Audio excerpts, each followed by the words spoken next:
মুসলিম কোন হিন্দু এই হাই কি মুসলিম না হিন্দু জামাই লাগে জামাই থাকতে আপনার যুগে যে এটা লাগবে এটা লাগবে। অনৈতিক আর অনাকাঙ্ক্ষিত এক পরকীয়া কাণ্ডে এখন তোলপাড় পুরো নেট দুনিয়া। ঘটনাটি ঘটেছে ঢাকার ধামরাইয়ের সোয়াপুর ইউনিয়নে। এক চাঞ্চল্যকর খবর, এক সন্তানের জননী হিন্দু গৃহবধূর ঘরে অনৈতিক আর অনাকাঙ্ক্ষিত এক পরকীয়া কাণ্ডে এখন তোলপাড় পুরো নেট দুনিয়া।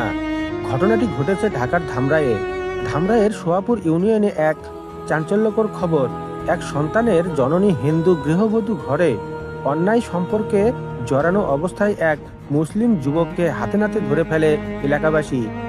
অনেকদিন ধরে সন্দেহ আর চোখ রাখার পর অবশেষে গতকাল গভীর রাতে সামনে আসে এই চরম নাটকীয় ঘটনা, যা জানাজানি হতেই পুরো গ্রামে ছড়িয়ে পড়ে তীব্র উত্তেজনা ও গুজব।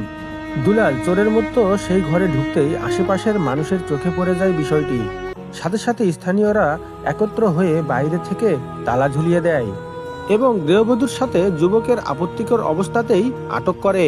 এমন অনাকাঙ্ক্ষিত ঘটনায় এলাকা জুড়ে চাঞ্চল্য তৈরি হলে বিষয়টি সমাধান করতে বসে গ্রাম্য সালিশ। স্থানীয় মাতব্বর ও মেম্বারদের নিয়ে বৈঠক করে একটা প্রাথমিক ফয়সালা করার চেষ্টা হলেও ততক্ষণে ঘটনার গোপন ভিডিও ছড়িয়ে পড়ে ফেসবুকে। ভিডিওটি ভাইরাল হতেই কমেন্ট বক্সে শুরু হয় মানুষের ধিক্কার ও সমালোচনার ঝড়। সাধারণ মানুষের মতে পারিবারিক নৈতিকতা ও ধর্মীয় শিক্ষার অভাবেই আজ সমাজে এভাবে ব্যাধির মতো ছড়িয়ে পড়েছে পরকীয়া। ধামরাইয়ের এই পরকীয়ার ঘটনা এখন আর নির্দিষ্ট কোনো গ্রামের নয়, নেটিজেনদের কাছে এটি এখন এক বড় সতর্কবার্তা।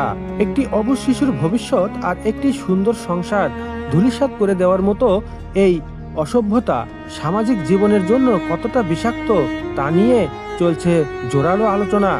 পরকীয়ার এই ভয়াবহ ব্যাধি থেকে নিজের পরিবার ও সমাজকে বাঁচাতে সবাইকে ধর্মীয় মূল্যবোধ ও নৈতিক শিক্ষায় সচেতন হওয়ার আহ্বান এলাকাবাসীর।